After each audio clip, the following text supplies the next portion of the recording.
Ayan, good morning mga kasanay. Pasukin po natin yung Pasukin natin yung ating na makeover na na opisina. Yung ating ginawa ng mga cubicle at front box cabinet, tsaka yung design dito sa kanilang entrance. Ayan po. Ayan po, umpisan po natin dito sa ating sa ating cubicle mga kasanay. Isa. Tapos ito pa po yung isa, dalawa. Yan. May po yan mga kasanay, may parang salamin. Yung pinakita natin doon sa unang video natin, yung may papel na acrylic board. Dalawa. Ayan po, tatlo. Ganda na po ng posisyon ng nila. Apat. Yung mga lamesa nila mga kasanay. Ayan, 5. Ayan yung pang-6. Then, ayan po yung yung natin dito, ginawang design sa may nila.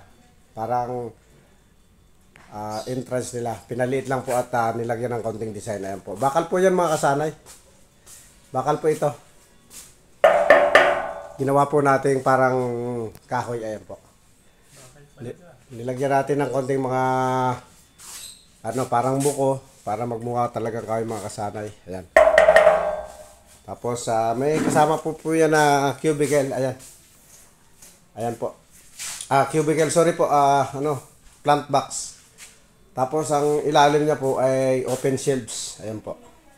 Hindi pa po naayos yung forma ng opisina, pero siya na po yung paglalagyan niyang lugar. Ayan na po. Ayan yung lalagyan ng mga bulaklak. Then, ito po mga kasana yung ginawa natin isang cabinet. Dito po yan ilulugar. Dito sa baba na to. Ayan pa. Ayan po yung isa mga kasanay. Ito. Ayan pa po yung isa. Ayan. Ayan. So, na-share ko sa inyo mga kasana yung ating na makeover na opisina. At medyo gumanda naman po talaga kaysa nung dati. Parang magulo po yung kanilang mga lamesa. At tuwan-tuwa naman po yung ating kasanay, yung ating mga nakasama ditong mga staff ng opisina na to. At ang ganda na po talaga ng pinagbago. Yun lang po muna mga kasanay at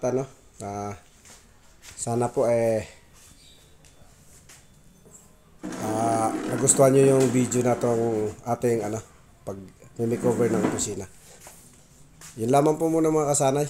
At ako po'y pansamantala magpapaalam sa inyo po. Paalam.